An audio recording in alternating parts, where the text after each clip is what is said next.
हाँ, तो chapter number 16 के 2 पार्ट अपन कर चुके। क्या क्या पार्ट का सारांश कर चुके, व्याख्या कर चुके। अब अपन कर लेते हैं इसका क्वेश्चन आंसर। उसके बाद में ज़बरदस्त तरीके से चैप्टर मतलब एक तरीके से रट सा जाएगा। ये होती है प्रैक्टिस करनी थी, बस सिर्फ सुनना था। तीनों क्लासेज को अगर सुन भी लिया तो तैयार हो गया। ठीक है, तो चलिए फिर रजिया सज्जा जहीर के द्वारा लिखा गया नमक, चैप्टर नंबर 16 अनुभाग सेकंड गद्य वाला प्रश्न उत्तर अपन स्टार्ट करते हैं। पहले अपन बुक के जो पीछे एनसीईआरटी चैप्टर के पीछे जो दे रखे वो करेंगे। उसके बाद में कुछ क्वेश्चन एक्स्ट्रा। अब देखना सारे क्वेश्चन आंसर आपकी जुबान पे होंगे, क्योंकि पार्ट का सारांश भी तो पढ़ लिया, व्याख्या पढ़ ली, सब कुछ ईजी हो गया। कि सफिया के भाई ने नमक की पुड़िया ले जाने से क्यों मना कर दिया था, क्या कारण था बताओ।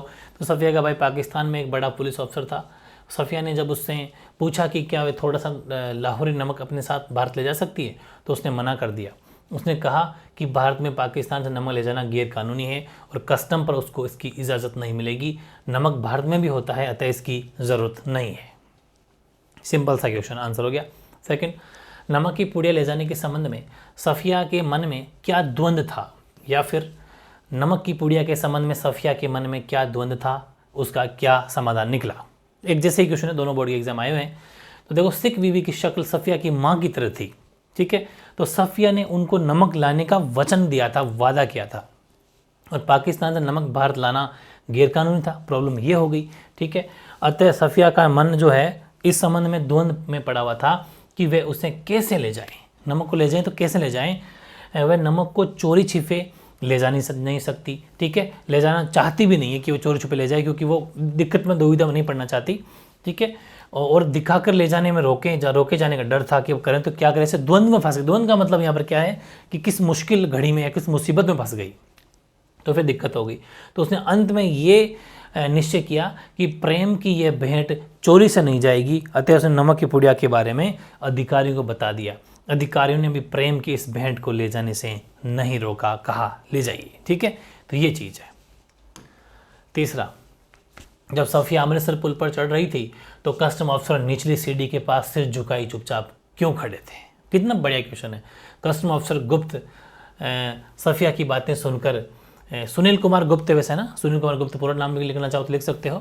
तो वो सफिया की बातें सुनकर भावुक हो गए थे, इमोशनल हो गए थे, और उनकी अपनी जन्मभूमि ढाका, ठीक है, जो कि पूर्वी पाकिस्तान का हिस्सा था, लेकिन 1971 के अंदर बांग्लादेश के विभाजन होने के बाद में वो भी वहाँ चला गया, उसकी याद आ गई थी।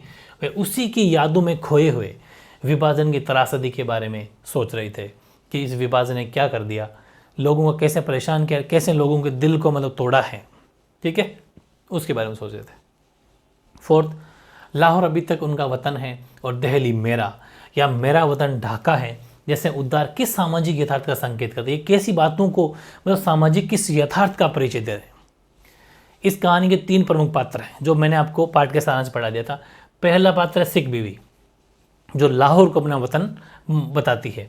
दूसरे पाकिस्तानी कस्टम ऑफिसर जो दिल्ली को अपना वतन मानते हैं, और तीसरे भारतीय कस्टम ऑफिसर गुप्त जो अपना वतन ढाका मानते हैं। 3 पात्र हैं इसके अंदर। ठीक है, ये बातें इस सामाजिक यथार्थ की ओर संकेत करती हैं कि भारत का विभाजन लोगों की भावनाओं को नहीं बांट सका। अपनी जन्मभूमि के प्रति उनका प्यार आज भी पहले जैसा ही है। आज भी मतलब जैसे भारत और पाकिस्तान का विभाजन हो गया, लेकिन लोगों की जो भावनाएं हैं, इमोशंस है, वो आज भी जुड़े हुए हैं। फीलिंग्स आज भी वहाँ जुड़ी हुई है जहाँ का जन्म हुआ, पले बड़े। ठीक है, उनको ये कभी बांट नहीं पाया, ये चीज़ है। फिफ्थ, नमक ले जाने के बारे में सफिया के मन में उठे द्वंद्वों के आधार पर उसकी चारित्रिक विशेषताओं को स्पष्ट कीजिए। इंपॉर्टेंट क्वेश्चन है भाई। ठीक है, तो देखो सफिया का अंतर्द्वंद सिख बीवी को अपनी माँ का हमशक्ल पाकर उसके प्रति सफिया के मन में मातृभाव उत्पन्न हो गया। ठीक है, उसने सफिया से पाकिस्तान से थोड़ा नमक लाने की इच्छा व्यक्त की। देखो सफिया का प्यार देखो, आप सफिया की मोहब्बत देखो, सफिया का प्रॉमिस देखो। इतना प्रॉमिस जो बहुत मुश्किल है फिर भी निभाया इन्होंने और कर दिखाया। न जाने कितने कस्टम ऑफिसर को इन्होंने सामना किया, उनसे रिक्वेस्टें करी, और प्यार और मोहब्बत के बल पे। यही तो कहा जाता है कि जितना हो सके प्यार और मोहब्बत से अगर कोई सोल्यूशन हो जाए उसकी बात अलग होती है। लड़ाई झगड़े में कुछ भी नहीं रखा। तो सफिया ने उसे पूरा कराने का निश्चय कर लिया, परंतु पाकिस्तान से भारत नमक लाना कानून के विरुद्ध था। सफिया अपने निश्चय पर दृढ़ थी। उसने सोचा वह नमक तो अवश्य ले जाएंगी, भले ही चोरी से ले जाना पड़े। उसने नमक की पुड़िया फलों की टोकरी में छिपा ली, परंतु उसे यह विचार ठीक नहीं लगा, कि उचित नहीं लगा। वह प्रेम की सौगात को चोरी से नहीं ले जाना चाहती थी, क्योंकि प्रेम की सौगात है, क्योंकि उनका दिल जीतेगी ले जाके वहाँ पर। ठीक है, उसने उसे दिखा कर ले जाने का निश्चय किया, दिखा के ले जाऊंगी, ऐसा नहीं ले जाऊंगी। उसको विश्वास था कि कस्टम वाले भी मनुष्य होते हैं, अतः मोहब्बत और मानवता की भावनाएं उनके दिल में भी तो होती है, तो मैं दिल जीत लूँगी, मोहब्बत से ले जाऊंगी। बताओ कितना शानदार बात है। अब आपको ये बताओ चैप्टर पूरा याद हुआ कि नहीं हुआ? यही तो है, एक साथ पढ़ने के बहुत फायदे हैं। चारित्रिक विशेषताएं अगर बात करें तो नमक भारत ले जाने अथवा चोरी से या कैश सुन कर ले जाने के विषय में जो द्वंद्व सफिया के मन में उठे हैं, उनका कारण सफिया का उदार तथा सांप्रदायिक भावनाओं से अप्रभावित था। अप्रभावित, ये नहीं देखती थी कि वो इस धर्म की है, इस धर्म की, नो, बिल्कुल भी सांप्रदायिक भावनाओं से प्रभावित नहीं था।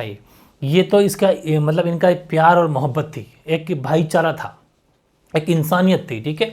उसके मन में मानवीयता, मोहब्बत और अपनेपन की भावना भरी हुई थी। उसको कस्टम वालों की भी इंसानियत पर पूरा विश्वास है।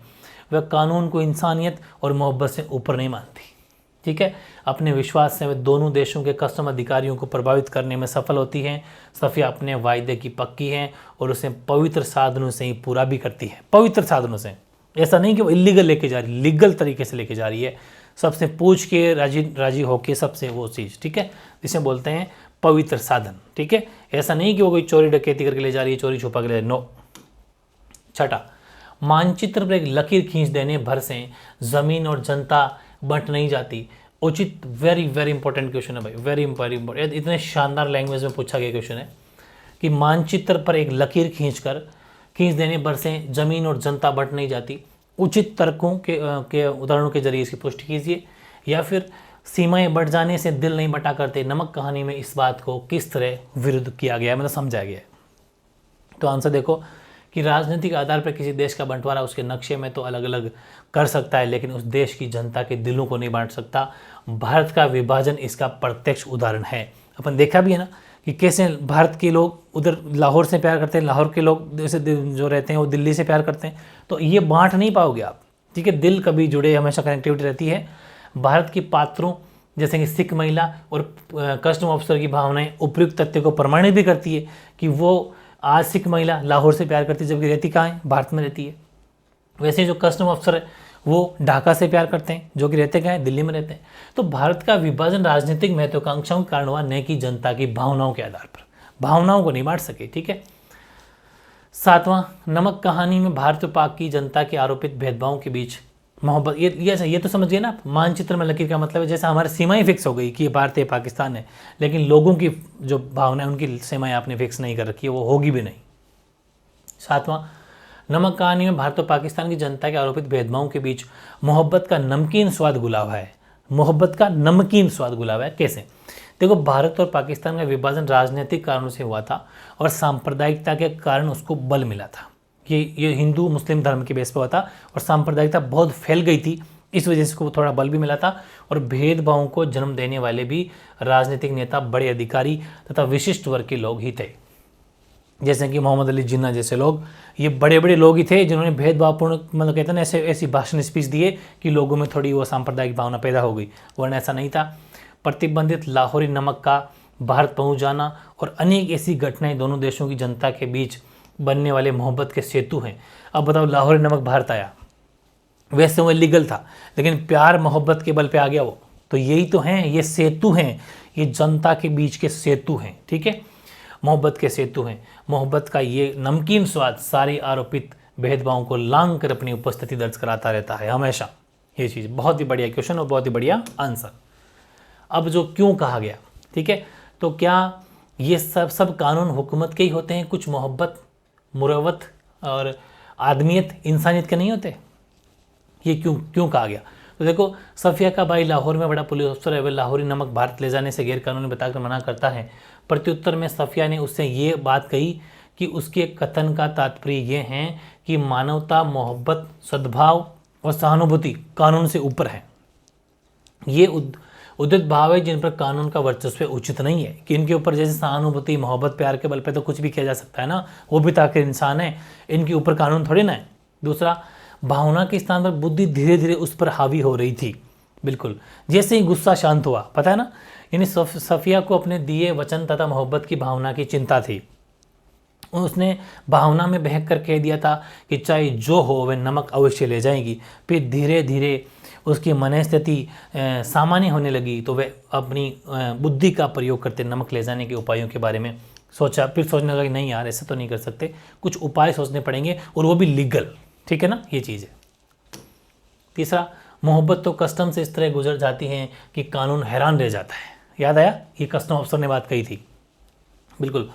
और फिर कथन पाकिस्तान कस्टम अफसर का है, जो उसने सफ़िया से कहा था कि सफ़िया की भावनाओं का आदर करते हुए उसने नमक की पुड़िया सफ़िया को लौटा दी और कहा कि प्रेम की भावनाओं पर कस्टम के प्रतिबंध का नियम जो है प्रभावी नहीं हो सकता। स्वदेश और उसके संबंधित चीज़ों और लोगों के प्रति प्रेम का महत्व समझने के कारण ही कस्टम अधिकारी ने ये शब्द कहे थे। ठीक है ना, कि मोहब्बत तो कस्टम से इस तरह गुजर जाती है कि कानून या लोग, देखने वाले लोग हैरान रह जाते हैं। ठीक है ना, बिल्कुल सही है। क्योंकि उन्होंने जब ये बात सुनी थी सफ़िया की तो बड़े ही मतलब कहते हैं खुद ने नमक की पुड़िया को बैग में रखा था। हमारी ज़मीन हमारे पानी का मज़ा ही कुछ और है। ये बात किसने कही, याद आ रहा है? बिल्कुल, अपने जन्मभूमि से हर व्यक्ति को गहरा लगाव होता है, वहीं हर वस्तु से प्यारी लगती है। भारतीय कस्टम अधिकारी सुनील दास ने कहा था ये बात। ठीक है, उसने ये बात कही थी और ये कथन इसी तथ्य को प्रमाणित भी करता है कि चाहे कितना भी अच्छा खा लो लेकिन हमारी ज़मीन का नमक, हमारी ज़मीन का पानी तो वो तो वही है। ठीक है, ये चीज़। फिर समझाइए तो जरा सा भी कुछ क्वेश्चन देख लेते हैं, मतलब इनको समझाइए। पहला कि फिर पलकों से कुछ सितारे टूटकर दूधिया आंचल में समा जाते हैं। याद आ रहा है कि जब वो सफ़िया उनके घर गई थी तो सिख बीबी ने जब लाहौर की बातें की तो आंखों से आंसू आ गए थे और सफ़ेद जो उनका जो चुनी क्या थी उनमें ना आकर गिर गए थे। वो कि सिख बीबी विभाजन के बाद भारत में आकर रहने लगी, यहाँ उसका मकान और बिजनेस व्यापार सब है, सब ठीक है, परंतु उसका मन लाहौर में ही रमा हुआ है। ठीक है, सफ़िया से बातें करते हुए लाहौर का जिक्र करते हुए भावुक हो गई थी और आंखों से आंसू गिरकर उसके सफ़ेद दुपट्टे में समा जाते हैं। ठीक है, इसलिए कहा गया कि फिर पलकों से कुछ सितारे टूटकर दूधिया आंचल जो दुपट्टा था उसमें समा जाते। फिर सेकंड, किसका वतन कहाँ है, वह तो कस्टम के इस तरफ है या उस तरफ। आंसर कि पाकिस्तानी कस्टम अधिकारी अपना वतन दिल्ली को, भारतीय कस्टम अधिकारी सुनील दास गुप्त अपना वतन ढाका को और सिख भी अपना वतन कस्टम के उस पार लाहौर को बताते हैं। ये सब सुनकर सफ़िया के लिए ये निर्णय कर पाना कठिन हो रहा था कि किसका वतन कहाँ है। कस्टम और सरहद से इसका फैसला नहीं हो सकता, क्योंकि वतन से जुड़ी आपने लाइनें खींच दी। ठीक है, ये कस्टम अधिकारी यहाँ के, कस्टम का अधिकारी यहाँ के, लेकिन उनका दिल आज भी वहीं धड़कता है जहाँ उनका जन्म हुआ, जहाँ पर वो पले बढ़े। ठीक है, ये चीज़ है। पार्ट के आसपास इसमें भी कुछ क्वेश्चन ठीक है, जैसे कि नमक कहानी में हिंदुस्तान पाकिस्तान के रहने वाले लोगों की भावनाओं संवेदनाओं को उभारा गया। वर्तमान संदर्भ में संवेदनाओं की स्थिति को तर्क सहित स्पष्ट कीजिए, या फिर भारत पाक के वर्तमान संबंधों को देखते हुए नमक कहानी के संदेश की समीक्षा कीजिए। क्या संदेश देती है नमक कहानी? बहुत बढ़िया क्वेश्चन है। तो देखो, कहानी में सफ़िया, सिख बीबी, सुनील दास और पाकिस्तानी कस्टम अफसर के चरित्रों द्वारा दोनों देश के नागरिकों भावनाओं और संवेदनाओं को उभारा गया है। बिल्कुल सही बात है, लेकिन वर्तमान संदर्भ में स्थितियां बहुत बदल चुकी हैं। दोनों देशों के बीच शत्रु भाव और युद्धों ने कई पीढ़ी सोच को बदल डाला। अब वो प्यार मोहब्बत नहीं रहा। अब पाकिस्तान पाकिस्तान हो गया, भारत भारत हो गया। बहुत बुजुर्ग लोग जो होंगे उनकी थोड़ी बहुत कनेक्टिविटी होगी तो बात अलग है, बाकी अब आने वाली जनरेशन पाकिस्तानी मानती है, उसको अपना प्यार नहीं करते भारत वाले, और वो भी नहीं करते। अब काफ़ी बदल, क्योंकि बीच में लड़ाइयाँ इतनी हो गई, चलते सीज फायर कर देते हैं तो पाकिस्तान वाले चलते ही, तो बहुत गलत चीज़ें घुसपैठ हो जाती है। तो ये बहुत गलत है जो अपन देखते रहते हैं। तो राजनीतिक और कट्टर लोग दोनों देशों की जनता को करीब नहीं आने देना चाहते। आतंकवाद ने दोनों देशों के दिलों में बहुत कड़वापन घोल दिया है। अब अगर कोई संपर्क और नज़दीकियाँ संभव भी हुई तो भावनात्मक न होकर व्यवहारिक ही होगी सिर्फ। अब फीलिंग्स दिल नहीं मिलता है, कहते हैं दिल जब टूट जाता है ना तो फिर वो बात नहीं थी, फिर एक व्यवहार के तौर पर मिल लो भले ही, वो चीज़ अलग है। ठीक है, वैसे नई पीढ़ियों से आशा है कि वह अतीत के कूड़े करवट को न ढोकर वर्तमान के आधार पर अपने रिश्ते तय करेंगे। ठीक है, बढ़िया क्वेश्चन। सफ़िया की मनस्थिति को कहानी में एक विशिष्ट संदर्भ में अलग तरह से स्पष्ट किया। सफ़िया की जगह होती सफ़िया थोड़ा क्वेश्चन आगे पीछे हो गया भाई ना। सफ़िया की जगह अगर आप होती तो क्या आपकी मनस्थिति में वैसी ही थी? स्पष्ट कीजिए कि सफ़िया की जगह यहाँ लिख देना आप होती। ठीक है, तो आपकी मनस्थिति भी वैसी होती, स्पष्ट करना है। तो देखो, सफ़िया नमक कहानी की प्रधान पात्र है, बिल्कुल सही बात है। वे भारत से पाकिस्तान यात्रा पर आई हैं और अब वापस लौट रही हैं। एक सिख महिला में अपनी माँ की छवि देखकर उसे उससे गहरा लगाव हो गया है। उस महिला ने उसे लाहौर से नमक मंगाया है। पाकिस्तान से भारत नमक ले जाने पर पाबंदी है। सफ़िया का भाई उसे कस्टम वालों की कड़ाई मतलब सख्ताई का, ठीक है, सख्ताई का डर दिखाता है, लेकिन उसे अपना वायदा निभाना है। यही वह विशेष संदर्भ है जिसमें सफ़िया की मनस्थिति का चित्रण हुआ है। वो चाहती तो उन माँ को कह सकती थी कि माँ मैं क्या करूँ, कस्टम वाले मना कर दिया या ऐसा कुछ, तो माँ कहती थी हाँ वो बात तो सही, लेकिन नहीं, कोशिश की, पूरी भरसक प्रयास किया। तो यही तो उसकी मनस्थिति, दिल है। अगर ये चाहती नहीं लाती क्या फ़र्क पड़ता, और वाकई नहीं लाने दिया जा रहा था, लेकिन ज़बरदस्ती लाई, कैसे रिक्वेस्टिंग करके लाई, तो ये उसकी मन की स्थिति है। और कोई नहीं कर सकता ऐसा, ये वही कर सकते जिनके दिल हो, जिनके मोहब्बत हो, जिनके दिल में, ठीक है। नमक की पुड़िया को लेकर उसका मन ऊहापोह की स्थिति में रहता है। वह नमक को छिपाकर नहीं ले जाना चाहती थी। रास्ते में 2 बार उसका कस्टम वालों से सामना होता है और उसकी सच्चाई, साफ गोई और मानवीय संवेदना में विश्वास उसकी सहायता करते हैं। सच्चा इंसान होता है ना, उसका चेहरा बोल देता है ये सच्चा है, और झूठा इंसान हमेशा कितना ही सच बोल लो पकड़ में आ जाता है। तभी तो पुलिस वाले जब जांच करते हैं तो चोर को 1 सेकंड में पकड़ लेते हैं, उसके हाव भाव से, उसके स्टाइल से। आप भी कभी घर वालों के सामने कभी झूठ बोलते हैं तो ऐसा लगता है ना, वो अपना चेहरा बोल जाता है ऑटोमेटिक। और जब हम सच्चे होते हैं तो पूरे फुल कॉन्फिडेंस के साथ बोलते हैं। तो ये हमेशा सही है। ये सच्ची थी। नमक की पुड़िया सामने रख दी कि ये मैं लेके आई हूँ, अगर आप परमिशन दोगे तो ले जाऊँगी। क्यों ले जा रही हूँ, तो कोई नमक की पुड़िया कोई महंगा आइटम तो है नहीं, और ये इतना भी कोई बड़ा कोई तोहफा भी नहीं है, लेकिन ये एक सिर्फ मोहब्बत और प्यार का प्रतीक है। उन सिख बीवी को प्यार है, वो लाहौर के रहने वाली है, उनका दिल है, उन्होंने नमक मांग लिया था, तो अगर आपकी परमिशन ले जाऊंगी। और इतना जब रिक्वेस्ट कर देता है तो इंसान के भी दिल होता है, सामने वाले के भी, वो कह देता है कि ठीक है जाइए। क्योंकि और कोइंसिडेंस भी देखिए कि वो भी कहीं और अलग वतन के थे दोनों अफसर, ठीक है। तो ये भी एक बात है। सफ़िया की जगह अगर हम होते तो हमारी मनस्थिति भी लगभग ऐसी ही होती नहीं होती, बताओ, ऐसी ही होती, क्योंकि हर किसी के अंदर दिल तो होता ही है, ठीक है, और होना भी चाहिए। तीसरा, भारत पाकिस्तान के आपसी संबंधों को सुधारने के लिए दोनों देशों की सरकारें प्रयासरत हैं। व्यक्तिगत तौर पर आप इसमें क्या योगदान दे सकते हैं, दे सकती है, बहुत बढ़िया क्वेश्चन है, मैं सोचने वाला क्वेश्चन है, क्या दे सकते हैं। तो कुछ आंसर लिखे मैंने कि पिछली बातों को भुलाकर दोनों देशों के नागरिकों में स्नेहपूर्ण संबंधों को विकसित किया जाए, कि पीछे जो हो गया सो हो गया, छोड़ो कोई बात नहीं, अब अच्छे से रहो। एक तो ये बात है। उनको समझाया जाए कि विभाजन देशी विदेशी राजनीतिज्ञों की स्वार्थपूर्ण नीति का परिणाम है, जिसमें जनता का योगदान नहीं था। खूब सारे नेता ऐसे थे जो धर्म की राजनीति करते थे, उन्हें पता था कि इस धर्म को इकट्ठा अलग ले जाओ, वहाँ पर हम राज करेंगे, और उन्हीं का प्रतीक था, बाकी लोग थोड़ी टूटे थे। पाकिस्तान से भारत आने वाले खिलाड़ियों और कलाकारों के साथ प्रेमपूर्ण सम्मानजनक व्यवहार करेंगे। भारत जब पाकिस्तान जाएगा खेलने के लिए या फिर और कुछ काम करने के लिए, पाकिस्तानी खिलाड़ी जब यहाँ आएंगे तो हाँ, आपस में हमेशा सम्मानपूर्ण, रेस्पेक्टपूर्ण काम सहयोग उनके व्यवहार करो। स्वयं भी अवसर पड़ने पर पाकिस्तान जाएंगे तथा लोगों से मिलकर मित्रतापूर्ण संबंध स्थापित करेंगे। हम भी अगर कभी मौका पड़ा तो पाकिस्तान जाएंगे, वहाँ के लोग भारत आएंगे, आपस में बातचीत करेंगे, ठीक है। दोनों देशों के बीच व्यापार को बढ़ाया दिया जाए तथा आर्थिक संबंधों को दृढ़ बनाया जाए। बिजनेस ज़्यादा से ज़्यादा करो, दोनों देश ठीक रहेंगे। और भारत तथा पाकिस्तान की संसदों से कुछ प्रतिशत चुने हुए प्रतिनिधियों को मिलाकर एक ऐसी संस्था विकसित की जाए। ये बहुत बढ़िया पॉइंट है भाई, ये छठा बहुत बढ़िया इंपॉर्टेंट क्या है ये, कि भारत तथा पाक, इनकी संसद जो पार्लियामेंट जो है, कुछ प्रतिशत चुने हुए प्रतिनिधियों को मिलाकर एक ऐसी संस्था बना दी जाए, ठीक है, जो दोनों देशों की समस्याओं पर विचार कर सके तथा मतभेदों को दूर कर सके और दोनों देशों की सरकारों को निकट लाए। इस प्रकार दोनों देशों का एक परिसंघ बनाकर दोनों का विलय किया जा सकेगा। बहुत बड़ी चीज़ है, ठीक है। सातवां, सबसे अंत में हम भारत को आर्थिक तथा सैनिक दृष्टि से एक शक्ति बनाएंगे। इसका मनोवैज्ञानिक प्रभाव ये होगा कि दोनों देश एक होकर रहना चाहेंगे। ये 6-7 कुछ सुझाव आपकी तरफ से हैं जो आपको भी ठीक लगे होंगे, आप लिख सकते हो। चौथा, नंबरिंग थोड़ी आगे पीछे ही है, आप अपने हिसाब से एडजस्ट कर लेना, ठीक है। लेखिका ने विभाजन से उपजी विस्थापन की समस्या का चित्रण करते हुए सफ़िया व सिख बीवी के माध्यम से ये भी परोक्ष रूप से संकेत किया है कि उसमें भी विवाह की रीति के कारण स्त्री सबसे अधिक विस्थापित हैं। क्या आप इससे सहमत हैं?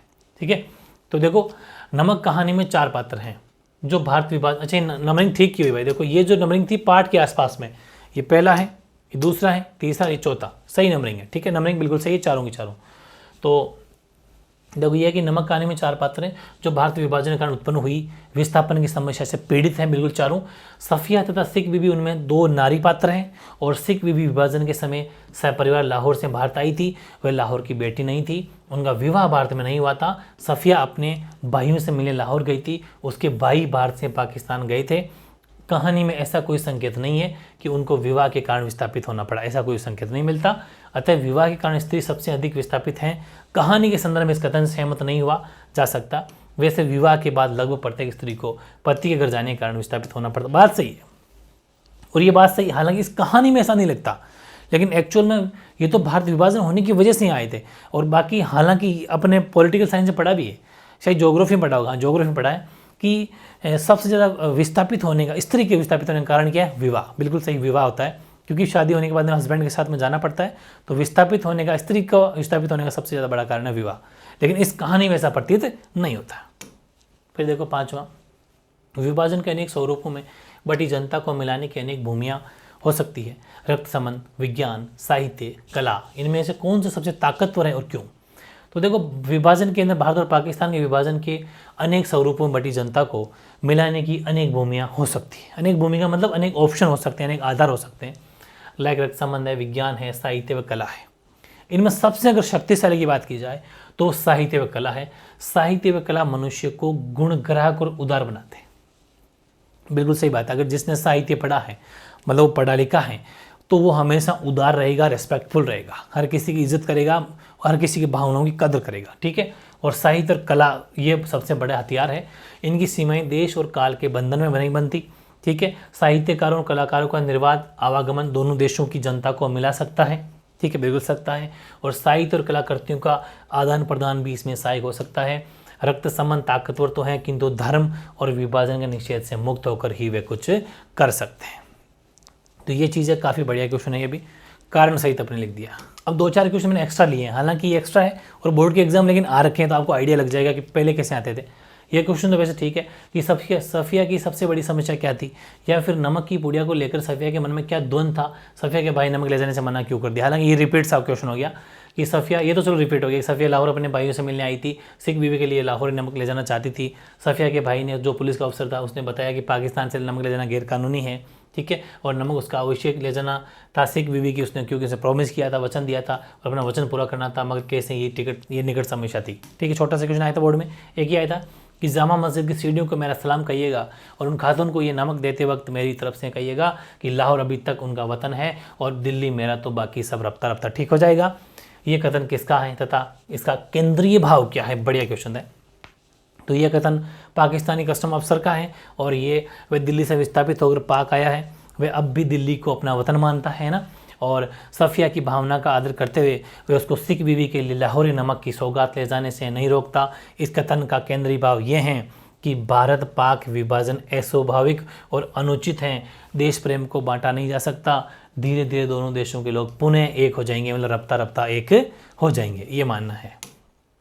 सफिया और उसके भाई के विचारों में क्या अंतर था, नमक कहानी के आधार बताइए। तो देखो सफिया एक साहित्यकार थी, ठीक है, अतः उसके विचारों में उदारता थी, जबकि उसका भाई एक पुलिस ऑफिसर है, थोड़े इन वर्दी वालों में थोड़ी सी दया कम रहती है, ठीक है। तो उसके विचारों में कठोरता थी और होनी भी चाहिए, क्योंकि वरना तो देखो नौकरी ऐसी है, आप हर किसी को थोड़ी ना इसने परमिशन दे दोगे, ठीक है। और सफिया मानवतावादी, उदार तथा उच्च विचारों को महत्व देती थी। उसका भाई अनुशासन युक्त और कठोर विचारों का समर्थन, क्योंकि वर्दी है, तन पे जब वर्दी हो तो नियम तो अपने आप आते हैं। सफिया आदर्शवादी थी तो उसका भाई यथार्थवादी। सफिया भावना प्रधान महिला थी तो उसका भाई विचार प्रधान पुरुष था। सफिया मानती थी कि साहित्यकारों के उदार विचार ग्रहण करके संसार ज़्यादा अच्छा बन सकता है, जबकि उसका भाई मानता था कि साहित्यकार कोरे आदर्शवादी होते हैं, उनसे संसार का भला नहीं हो सकता, ठीक है, ये बात है। फिर एक क्वेश्चन ये था कि नमक कहानी का प्रतिपाद्य क्या है, मेन संदेश क्या है, या फिर नमक कहानी की मूल संवेदना पर अपने विचार व्यक्त कीजिए, या फिर नमक कहानी में क्या संदेश छिपा हुआ है, स्पष्ट कीजिए। 3 तरह के क्वेश्चन बोर्ड में आए हुए हैं। तो देखो सिख बीबी पाकिस्तानी कस्टम अधिकारी तथा सुनील दासगुप्त के चरित्र में एक प्रमुख बात समान है तीनों में, क्या कि वह अपनी जन्मस्थली के प्रति प्रेम तथा लगन, दोनों में अपनी जन्मस्थली के प्रति प्रेम और लगन है। नमक कहानी का आधार यही है, मेन बेस यही है कि अपनी जन्मस्थली के प्रति सभी का प्यार है। सिख भी विभाजन के बाद भारत में आकर परिवार सहित रह रही है। वे कहती हैं कि हमारा वतन तो जी आज भी, क्या कहती है कि जी लाहौरी है, वो ये कहती है, और मतलब साडा लाहौर मतलब हमारा लाहौर। और पाकिस्तानी कस्टम अधिकारी विभाजन के समय से ही लाहौर में रहता है, परंतु दिल्ली यानी भारत जो दिल्ली भारत में है, तो प्रति प्रेम तथा सम्मान अब भी उसके मन में वैसे का वैसा है। वे सफिया से कहता है कि जामा मस्जिद की सीढ़ियों को मेरा सलाम कहना, क्योंकि जामा मस्जिद दिल्ली में, इसलिए वो कह रहे हैं। फिर सुनील दास गुप्त भारतीय कस्टम अधिकारी हैं तथा अमृतसर में तैनात हैं। वे भारत विभाजन, हाँ चाहिए ये अमृतसर में, भाई मैंने कहीं दिल्ली बोल दिया होगा। तो ये जो सुनील कुमार गुप्त हैं ये अमृतसर के अंदर तैनात है अभी, ठीक है, और कस्टम अधिकारी हैं। और भारत विभाजन के समय वो ढाका से कलकत्ता आए थे, ठीक है, और आज भी ढाका को वे अपना वतन मानते हैं। उन्होंने सफिया से कहा, हमारी ज़मीन हमारे पानी का मज़ा ही कुछ और है। नमक कहानी का संदेश ये है कि मनुष्य को अपनी मातृभूमि को सदा प्रेम करना चाहिए। और ये रियलिटी आप भी जहाँ रहते हो, जहाँ पले बड़े हुए, आप चाहे कितनी बड़ी नौकरी कर लेना, आपको अपने गांव की, अपने उस शहर की हमेशा याद आएगी जहाँ पर आप पले बड़े हो, जन्मे हो, ठीक है, ये चीज़ है।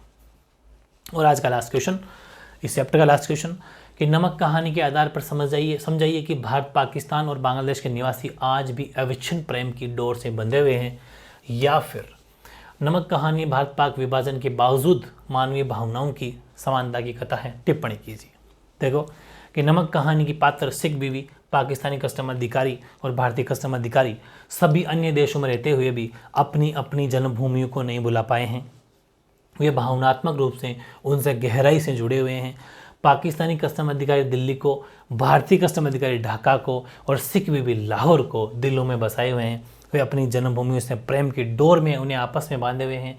नमक कहानी के इन पात्रों से स्पष्ट पता चलता है कि इन देशों के नागरिक अब भी प्रेम की डोर से बंधे हुए हैं। कटुता और दुश्मनी तो राजनीतिज्ञों की देन है, वो तो पॉलिटिशियन ने अपना स्वार्थ सिद्ध करने के लिए काम कर लिया, अन्यथा सामान्य जन अब भी इसमें विश्वास नहीं करते। अन्यथा अत्यंत विपरीत परिस्थितियों में भी ये डोर सरहदों को चुनौती देती हुई भावी आशाओं को जिंदगी दे रही है। ज़बरदस्त चैप्टर है, बहुत कुछ सीखने को मिला हुआ है यहाँ पर। और जिनके पॉलिटी सब्जेक्ट नहीं है उसको तो एक पॉलिटी की याद आ गई होगी, और जिनके पॉलिटिकल सब्जेक्ट है उनको तो वैसे भी ये तैयार हो गया होगा चैप्टर।